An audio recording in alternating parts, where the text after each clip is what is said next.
آئیے میں آپ کو بتاتا ہوں کہ اللہ کے ولیوں کو اللہ تعالیٰ کتنی طاقت عطا فرماتا ہے۔ اللہ اپنے دوستوں کو، اپنے محبوب بندوں کو، اپنے ولیوں کو، اولیاء کرام کو کیسی کیسی قوتیں عطا فرماتا ہے۔ وہ بیٹھے تو ایک جگہ ہوتے ہیں لیکن ساری جگہوں کی وہ خبر رکھتے ہیں، یہاں تک کہ وہ دوسروں کے دلوں کے راز کی باتیں بھی جان جایا کرتے ہیں۔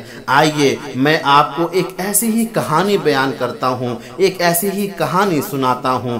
دراصل یہ واقعہ ہے راجستھان کے چتور گڑھ ضلع کا۔ وہاں ایک قصبہ ہے کپاسن شریف۔ کپاسن شریف میں ایک بزرگ رہتے ہیں، ایک صوفی رہتے ہیں، ایک اللہ کے ولی رہتے ہیں جنہیں لوگ بابا حضور کے نام سے یاد کرتے ہیں۔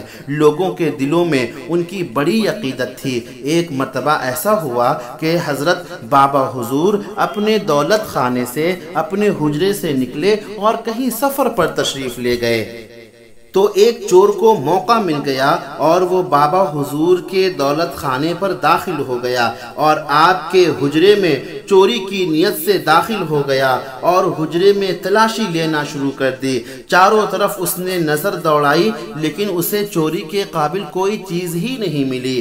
وہ بہت پریشان تھا، اسے غصہ آنے لگا۔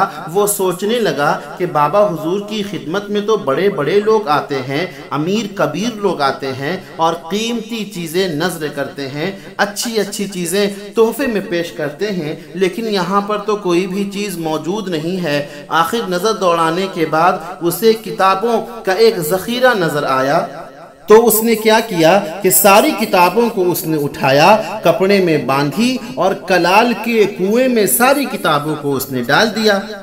اب چونکہ بابا حضور سفر میں تھے تو اللہ کے ولیوں کو ایک قسم کی طاقت عطا ہوتی ہے نا، تو اللہ کا کمال دیکھیں اور بابا حضور کی کرامت دیکھیں کہ بابا حضور کو پتہ چل گیا کہ ان کے حجرے میں کوئی چور چوری کی نیت سے داخل ہوا ہے۔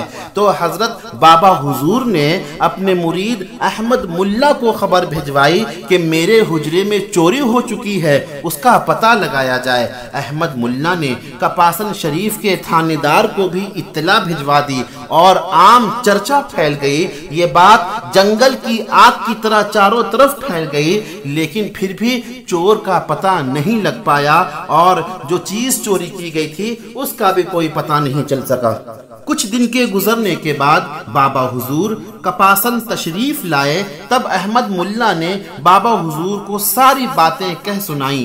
سنتے ہی آپ کو جلال آ گیا۔ عالم جلال میں آپ نے ارشاد فرمایا کہ فلاں شخص کو حاضر کیا جائے۔ فوراً اس شخص کو آپ کی بارگاہ میں حاضر کیا گیا۔ اس کے آتے ہی آپ نے اپنے پرجلال لہجے میں ارشاد فرمایا کہ میری کتابیں کہاں ہیں؟ بتاؤ کہ میری کتابیں کہاں ہیں؟ تم بتاتے ہو یا میں خود بتاؤں؟ سبحان اللہ سبحان اللہ۔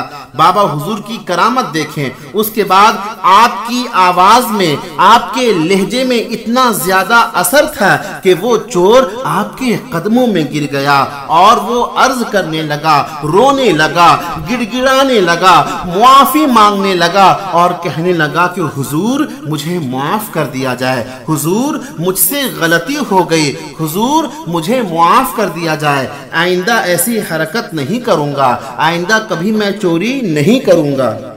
پھر اس چور نے کتابوں کا پتہ بتاتے ہوئے کہا کہ بابا حضور کتابیں تو میں نے کلال کے کنویں میں ڈال دی ہیں، جو کنواں پانی سے بھرا ہوا ہے۔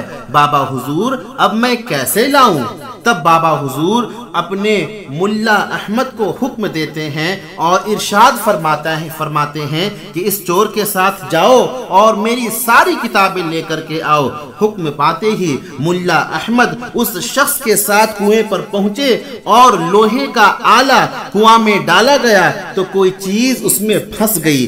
جب وزن محسوس ہوا تو اسے کھینچ کر باہر نکالا گیا اور جیسے ہی وہ چیز باہر آئی تو لوگ کیا دیکھتے ہیں کہ کپڑے کے بنڈل میں تمام کتابیں بندھی ہوئی ہیں۔ اس کو کھول کر جب دیکھا گیا تو کتابوں پر پانی کا اثر نہیں تھا۔